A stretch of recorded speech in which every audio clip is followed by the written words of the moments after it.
The highly acclaimed musical Hamilton is the hottest ticket in town these days. It opened on New Year's Day at the Benedum Center and it'll be in town through January 27th. While most of the shows are sold out, there's a lottery before every show where 40 tickets will be made available for $10 each. But does Hamilton live up to the hype? We brought in an expert. Pittsburgh Post-Gazette senior theater critic Rawson is here with a look at that and some of the other big theater news. Good morning. Hey, Heather. Well, the short answer is, well, of course. I mean, millions of people can't be wrong, right? Right? That's what you would think. And it's a wonderful show, and it's a more serious show than people are kind of scared of it because they hear it's all new and it's rap music and it's, you know, countercultural casting and all of that, but actually it's a real play about real American history. I have worn my flag tie today to make that point, that it's the life of Alexander Hamilton. If you know anything about it, I don't think I'm giving anything away. There are two obvious points of emphasis. Act one ends with when we win the revolution, yay, you know, we beat the British, and Act two ends with the infamous duel that Hamilton was in, and it's a serious show with a lot of humor in it, but it's also, of course, the really interesting thing about it is it's played entirely by actors of color, except for King George III, who is kind of the joke in the show because he's the one we topple. But that gives it a different angle, right, playing it with actors of color, and also playing it with different kinds of music, R&B, rap, etc. Now here we have Peter Smith, who is a Pittsburgher. He's from Sewickley, and he studied at Garrow Productions, and he went to Point Park College, and then he went to do his graduate work, as it were, at CLO, and then he went on to Broadway and Rent, and then he did tours, and here he is playing George III on the Pittsburgh stage again. It's nice to see a Pittsburgh guy on stage. Yeah, well, there are lots of Pittsburgh guys in the theater. And I know that a lot of people are hoping to still see the show. I know that I'm applying for the lottery every day, hoping to get tickets. You don't have the power to get a ticket? Unfortunately, I mean, I see it listed on their website, tickets at $150 to $450, and that's, of course, through the box office. I guess things are being scalped.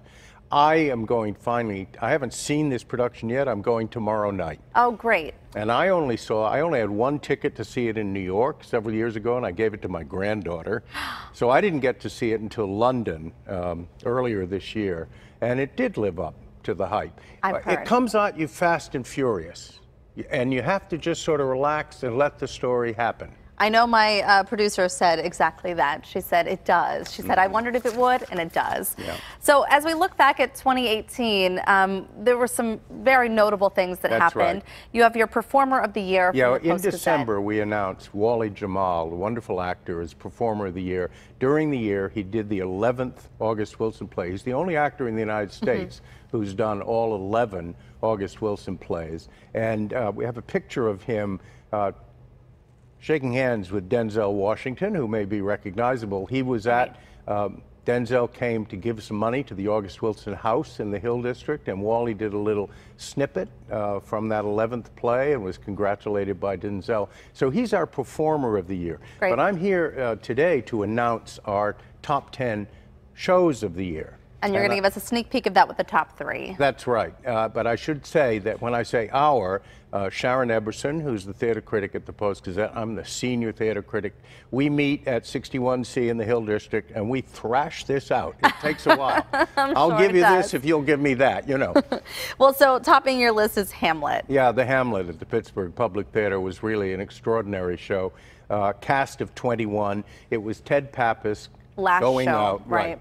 Going out as artistic director, and he gave himself a great cast, starring Matthew Ament, playing Hamlet, a crystal clear. I mean, it was really a murder mystery made entertaining and interesting, really tight. A wonderful production of a play I've seen maybe 20 times in my life, and it still felt new.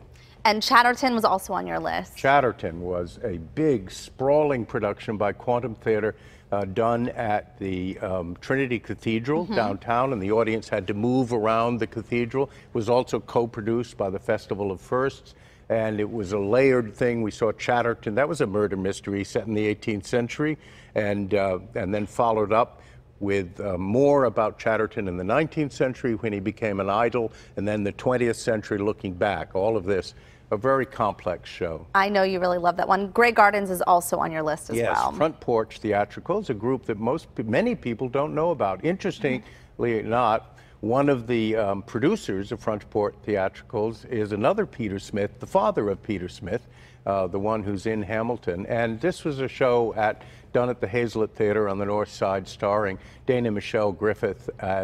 This is about the two Edie Bouvier Beals, mother and daughter, who lived in this mansion on Long Island and kind of went to seed. They're related to the Kennedys. Really interesting story, given a slick production by a company that people should know about. All right, well, you can read about the others in the Post-Gazette, and you said that's coming out tomorrow, correct? That's right. Okay. Tomorrow is the day the Post-Gazette doesn't appear in paper, so you're going to have to see the e-edition. But if you go on the regular website right now, you can see the story of the other 7 top 10 shows of the year. Well, and Chris, before we run out of time, I really want to get to your 2 picks for January. Well, as we yes, start because 2019. if you can't get a ticket to Hamilton, as a lot of people are not able to, right. We have Mariah C. Kaminsky's first show at the Pittsburgh Public Theater, her revision of Shakespeare's The Tempest with all women. So we've gone from Hamilton told with all people of color. Now we get Shakespeare with all women.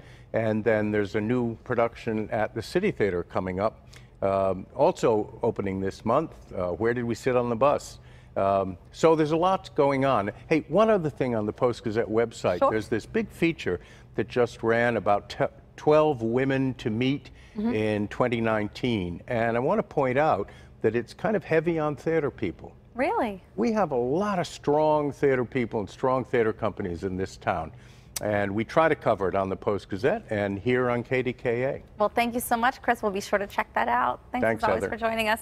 And Chris Rawson, of course, you know this guy, senior theater critic for the Pittsburgh Post-Gazette. Thank you, as always, for your insight.